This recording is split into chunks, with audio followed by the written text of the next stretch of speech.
Hello, beautiful creatures of the world. Welcome back to Coffee with Kerri-Lynn. It's a beautiful day in the far north of Maine, up along the Canadian border in the crown of Maine. And I hope it's a beautiful day wherever you are as well. We're having a bit of snow today. I don't think it's going to accumulate. It's just as the temperatures drop, we're about 32 degrees right now. It's just going to make everything slick as shit out there. So if you're driving around, please be careful. I've seen what you guys have been doing today, going by my house 70 miles an hour in a 40. Passing each other, beeping impatiently at each other. I saw all that earlier today. This is a freshener coat. So if you got a snowmobile for Christmas, maybe you got some skis, or like me, you got a pair of snowshoes, still ain't going to be using them after today. I'm telling you, it's just the wackiest weather I've ever experienced in the county. We've lived here 16 years, and this is the craziest, wildest winter we have ever had. We've had spring-like temperatures the past few days, which means everybody's been in a great mood because they're out and about and they're not freezing. Usually at this time of year, we're about anywhere between 5 degrees and minus 20. And it just gets progressively colder as January wears on. And in mid-February, we get a cold snap 1 week where we get minus 35, minus 45. Last year, minus 63 degrees, which was not fun. Extreme farming happens. And then 2 weeks after that, in the beginning of March, things warm up and we're outside in our deck chairs with snow piles everywhere and have our shorts on and our tank tops on, and we are getting a nice base tan. And that's just how it goes when you live in the far north where the cold hurts your face. But we've had a couple days of spring, and the chickens have decided to turn their eggers back on. It's a mess. It's absolutely a mess. Mother Nature done lost her mind. She went on vacation. She had a few too many margaritas, and she better get back to restore the balance of nature. If you don't know anything about chickens, here's a lesson, Chicken 101. You do not need roosters for your hens to lay eggs. Your hens' eggs are all inside of them. And if you want to make chicklets, which we often do here on the homestead, we do it the all-natural way. We don't incubate. We actually use the mamas. And they hatch the eggs, they care for the chicks, and that's how we rock and roll around here. But if you just want eggs, all you got to do is get hens. And you have eggs because they're all built into your chicken. Now, we have chickens that lay about 250 to 310 eggs a year. We've got olive eggers, Isa Browns, Rhode Island Reds. We've got Brahmas. We've got Orpingtons. We've got Americanas. So we got a lot of eggs. And the eggs help support their feed and their hay and all that good stuff from us selling the eggs. We keep some, we sell some, and the flock basically pays for its existence. Now, there is a cycle to life. There's a cycle, a rhythm to nature. There's a balance. And when that balance gets off, if you own a farm, you know what I'm talking about. When it unbalances itself, you know that you're going to pay for it one way or another. So my hens started laying eggs again, and they're going to have to shut it off. We haven't even got into the glassed eggs that I did at the end of the summer, beginning of the fall. Every year around this time, we start getting into my egg storage. I glass eggs about mid-August to the second week of October. I do quite a bit of egg glassing. I glass enough eggs to give to the kids and their kids, and everybody likes the farm fresh eggs.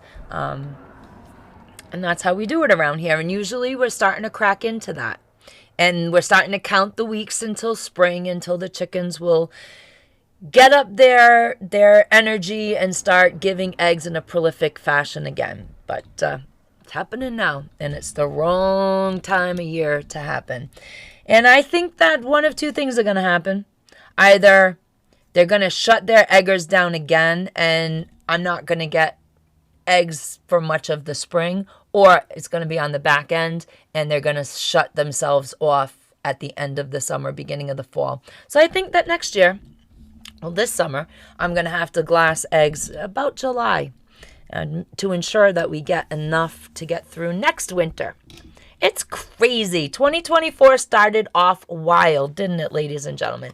I took a few days off. The first few days of the new year, I decided I was going to work on wool spinning and dyeing some fiber and getting things ready to stock up my Etsy and my eBay. And I just needed the first few days were for myself.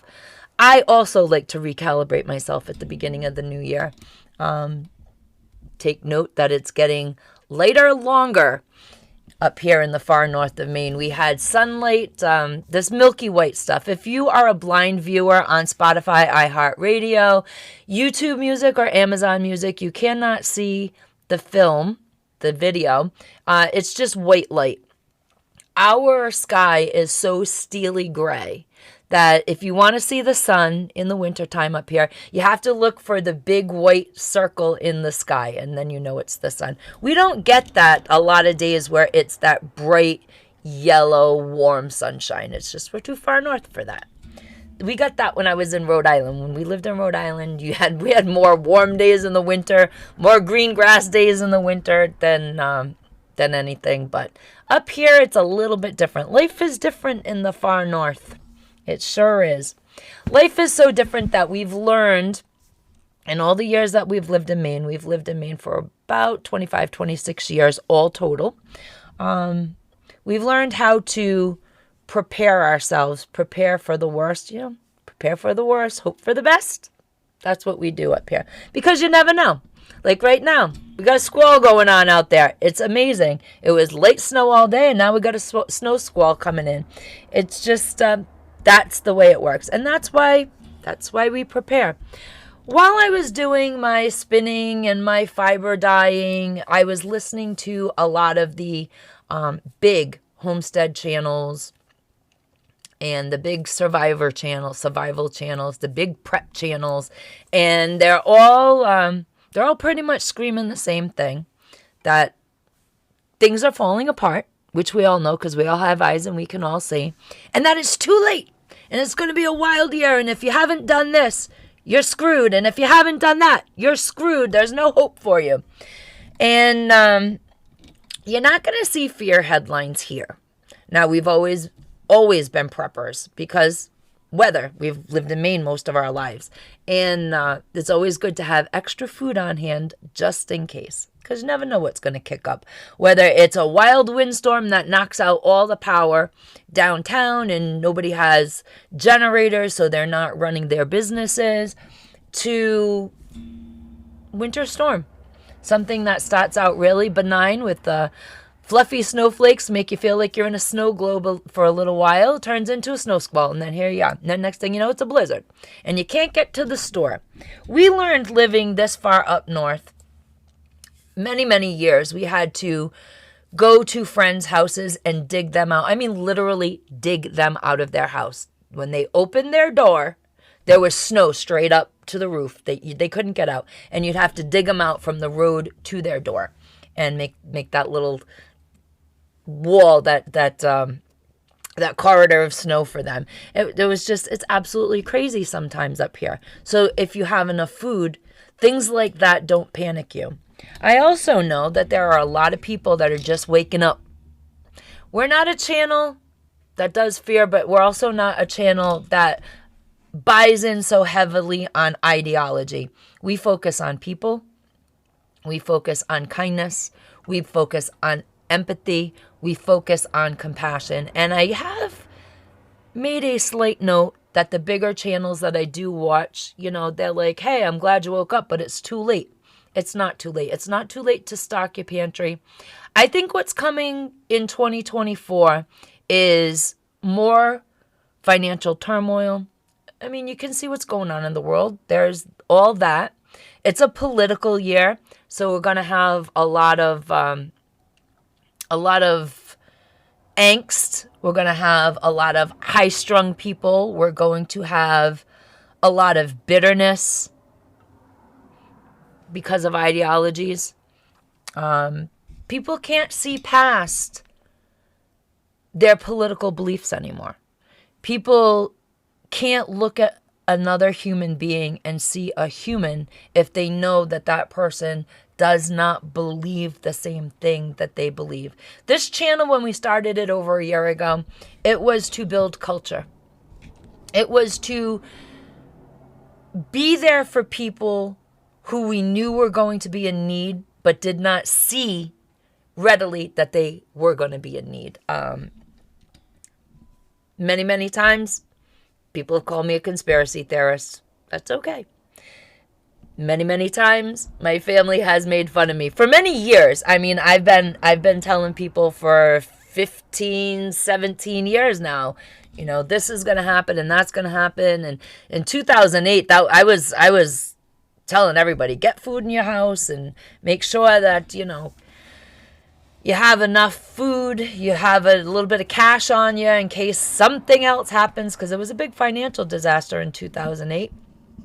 And it ruined a lot of people, and it took away a lot of jobs, and people suddenly found themselves unexpectedly on the unemployment line, and there was a waiting period before they got their money. So between the job ending and the waiting period to get their unemployment checks, you know, people had hardships. And I absolutely feel that whether you started preparing for the worst, still hoping for the best, whether you started doing that or not, there is plenty of time, and that people should not just throw in the towel and give up. I think that one of the best things that you can do is when you go to the store, if you need a can of corn, buy 2. Because 1 really is none. You bring it home, you use it, it's gone. Buy 1, put 1 away. And you will build a pantry of things that you like. And that really is the key when you build a pantry, is getting food that you like. Don't just grab any old thing. If you don't eat beets, while they're very good for you and you're going to need them nutritionally, don't buy them. Buy the corn, buy the beans, buy the things your family eats, and when you can, buy the extra. Last year we did the 5-can challenge here on this channel, and I think we need to go back to that. The 5-can challenge is really very simple. You are going to buy 5 extra cans of something that you eat to put away on your food pantry shelf. You're not going to touch it, just 5 cans. And if you do this once a week and you buy 5 extra cans, you know, if you're talking vegetables, you're talking 75 cents a can. So you're talking, what, $5, just under $5 a week in your pantry.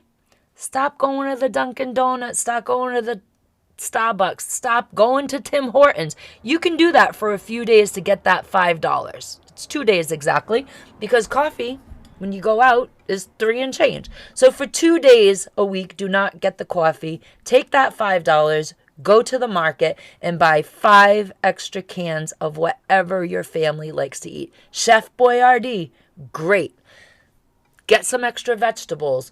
Grab some rice. Grab the bigger rice. Don't grab the little, 1 pound bag of rice. Grab the 3 pound, the 5 pound, the 50 pound if you want. You can get there. Don't let anybody who has been prepping for a long time discourage you from getting prepared. Don't let them discourage you from building a pantry, because there's going to be a lot going on in 2024, ladies and gentlemen, beautiful creatures of the world. We saw what happened in 2020. Did we not? We saw what happened 2019 into 2020 into 2021. With the craziness and the locking down and all this nonsense going on, we saw it. We saw the last presidential election get really cuckoo. People are in the streets. People are in the streets now. People are in the streets over a foreign country that they've never been to. And they're protesting. And they're blocking highways. They are getting into neighborhoods. They are wreaking havoc. And it's not on mainstream media. Not a lot of it is on mainstream media. Just the talking points they want you to know about. So I think that, we need to get prepared. Write it out just in case. Ladies and gentlemen, beautiful creatures of the world, try buying 5 cans of something your family likes to eat and put it away and start this paycheck. It's not a hard thing to do. Your family will thank you for it. It is never too late to get ahead. Ladies and gentlemen, beautiful creatures of the world, carpe diem, because no one promised you a tomorrow.